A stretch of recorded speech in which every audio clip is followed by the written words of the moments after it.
Klematis findes i mange forskellige farver og med både tidlig blomstring, sommerblomstring og efterårsblomstring.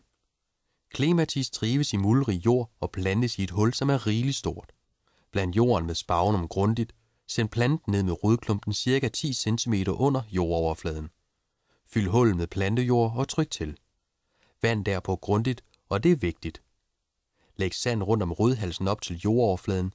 Læg derpå jord over og tryk til igen. Husk at tilføre kalk. Klematis trives bedst med en pH-værdi omkring 7. Plant en lille staude eller bundplante for at give skygge ved rodhalsen.